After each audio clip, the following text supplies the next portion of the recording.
গতরাতে সোহরাওয়ার্দী উদ্যানে হেনস্থার প্রতিবাদে রাজধানীর শাহবাগ থানার সামনে বিক্ষোভ করেছে একদল শিক্ষার্থী। অভিযুক্ত পুলিশ সদস্যদের শাস্তি চেয়েছেন তারা। এই ঘটনায় 4 পুলিশ সদস্যের বিরুদ্ধে শাস্তিমূলক ব্যবস্থা নেওয়ার কথা জানিয়েছেন শাহবাগ থানার ভারপ্রাপ্ত কর্মকর্তা।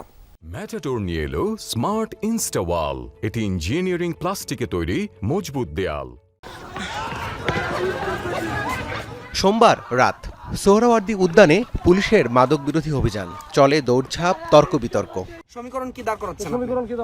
কি সমীকরণ দাঁড় করাচ্ছেন?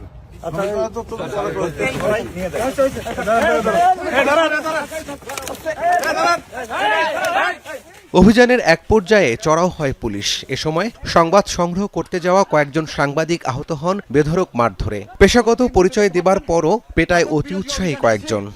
বাংলা নিউজের এক সাংবাদিককে হামলা করেছে পুলিশ। এ ঘটনায় ক্ষুব্ধ ভুক্তভোগী সাংবাদিক ও শিক্ষার্থীরা। তাদের অভিযোগ, কোনো কারণ ছাড়াই তাদের মারধর করেছে পুলিশ। মাদক বিরোধী অভিযানের নামে যাকে তাকে আপনি লেবেলিং করতে পারেন না প্রমাণ ছাড়া।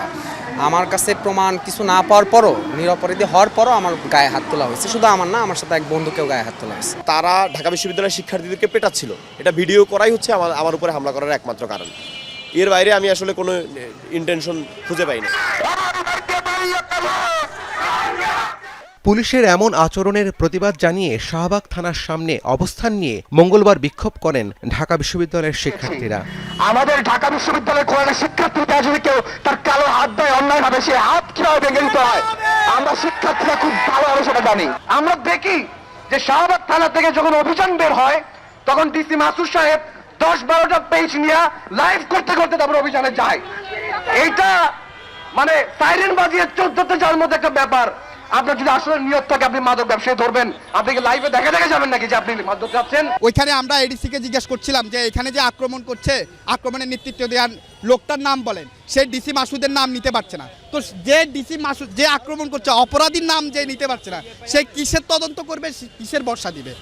লিখিত অভিযোগ দাখিলের পরামর্শ দিয়ে অভিযানকালে অনাকাঙ্ক্ষিত ঘটনার কথা জানায় পুলিশ। দায়ীদের বিরুদ্ধে ব্যবস্থা নেওয়ার কথাও জানিয়েছে ডিএমপির রমনা জোন। কালকে যেটা হয়েছিল যে উনি যেভাবে অত রাত্রে ওখানে ছিলেন, আসছিলেন কোত্থেকে, ওনার মানে অঙ্গভঙ্গি, অ্যাটিটিউডটা কিন্তু সেভাবে ছিল না, কথা কাটাকাটি করছিলেন যেভাবে। যাই হোক, তারপরে প্রেক্ষিতে কিন্তু একটা ঘটনা ঘটে যায়।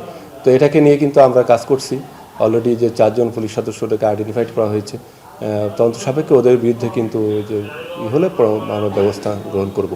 বিতর্কিত কর্মকাণ্ড পরিহার করে পুলিশকে জনকল্যাণমুখী কাজে সম্পৃক্ত হওয়ার আহ্বান জানিয়েছেন ঢাকা বিশ্ববিদ্যালয়ের শিক্ষক ও অপরাধ বিশেষজ্ঞ।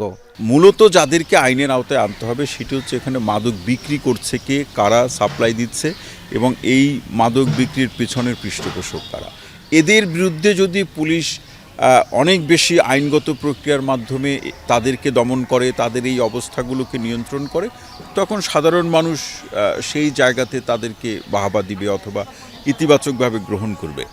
রাবি সিদ্দিকী, যমুনা নিউজ, ঢাকা।